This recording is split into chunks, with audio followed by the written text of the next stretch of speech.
News 18 বাংলার Facebook লাইভে আপনাদের সকলকে স্বাগত। আমি সুদীপ্ত রয়েছি আপনাদের সঙ্গে। আমার হেডলাইন, আমার টাইটেলে যেটা রয়েছে সেটা হচ্ছে যে মোহাম্মদ ইউনূস অর্থাৎ বাংলাদেশের অন্তর্বর্তী সরকারের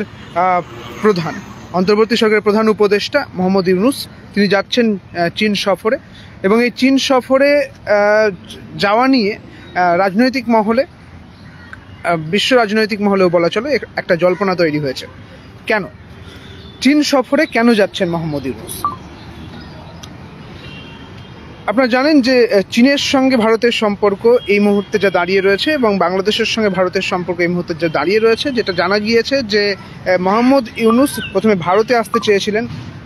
সেই সফরে নেতিবাচক ফল হয়েছে, অর্থাৎ সেখানে কিছু পজিটিভ কিছু পাওয়া যায়নি। কার্যত এবার চীন সফরে যাচ্ছেন, আজকে যাচ্ছেন, 4 দিন সেই সফর রয়েছে এবং শুধুমাত্র সেখানে যে আলোচনা হতে পারে বাণিজ্য নিয়ে আলোচনা হতে পারে, চীন থেকে বাংলাদেশের বিনিয়োগ নিয়ে আলোচনা হতে পারে, ঠিক যেরকম হতে পারে পাশাপাশি একটি বিশ্ববিদ্যালয়ে ডক্টরেট উপাধি পেতে পারেন মোহাম্মদ ইউনূস, পাবেন, এবং এই আতিথেয়তা তিনি পেয়েছেন।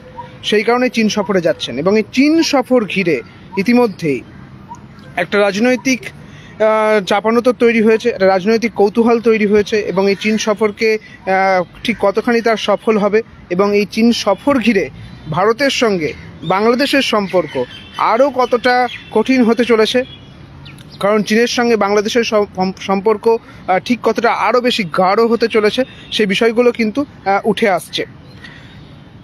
কার্যত এই চীন সফর ঘিরে একটা বেশ জটিলতা তৈরি হয়েছে এবং এই চীন সফরে কিন্তু রাজনৈতিক মহলে, কূটনৈতিক মহলে নজর থাকছে। পাশাপাশি যে বিষয়টা যে দক্ষিণ এশিয়ার দ্বিতীয় নেতা হিসেবে মোহাম্মদ ইউনূস তিনি 4 মাসের মধ্যে চীন সফরে যাওয়ার সুযোগ পেয়েছেন। এর আগে নেপালের প্রধানমন্ত্রী কেপি শর্মা ওলি তিনি ডিসেম্বর মাসে গিয়েছিলেন 4 দিনের সফরে চীনে, এবং এরপর মোহাম্মদ ইউনূস তিনি যাচ্ছেন। Sheikh Aminul, good morning. Mohammad Riazuddin, good morning. এবং এই চীন সফর ঘিরে ইতিমধ্যেই কিন্তু যেমনটা বলছিলাম যে কূটনৈতিক মহল, রাজনৈতিক মহলে একটা বেশ শোরগোল তৈরি হয়েছে।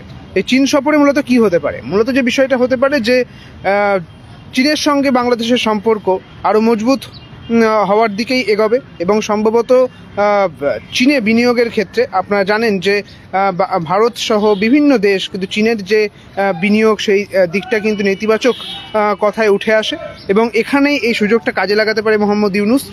এবং তিনি একটি বার্তা দিয়েছেন রমজানকে নিয়ে, ঈদকে নিয়ে, যে বার্তা তিনি দিয়েছেন যে অর্থনীতি চাঙ্গা হয়েছে বাংলাদেশের, কারণ শেখ হাসিনার সময় অর্থনীতি একেবারে দুর্বল হয়ে গিয়েছিল এবং শেখ হাসিনা 5ই আগস্ট যখন চলে যায় ঠিক তখন তার সরকার অর্থনীতি ভেঙে দিয়ে চলে গিয়েছিল, এমনটা বলেছেন, এবং তারা সেটাকে চাঙ্গা করেছেন এমনটা বলা হয়েছে। এবং ঈদের আগে এই অর্থনীতি চাঙ্গা করাটা তাদের কাছে একটা চ্যালেঞ্জ ছিল এবং সব কিছু মিলিয়ে এই চীন সফর বেশ উল্লেখযোগ্য এবং চীনের সঙ্গে বাংলাদেশের সম্পর্ক কতখানি গাঢ় হয় এবং চীন ভারত সম্পর্কের মাঝে চীন বাংলাদেশের সম্পর্ক একটা অন্যরকম রাজনৈতিক কূটনৈতিক মাত্রা যোগ করছে, তাই বলাই চলে।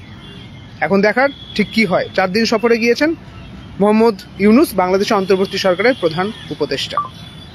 আপাতত এই পর্যন্তই। বাকি সমস্ত খবরের জন্য নজর রাখতে হবে নিউজ 18 বাংলায়।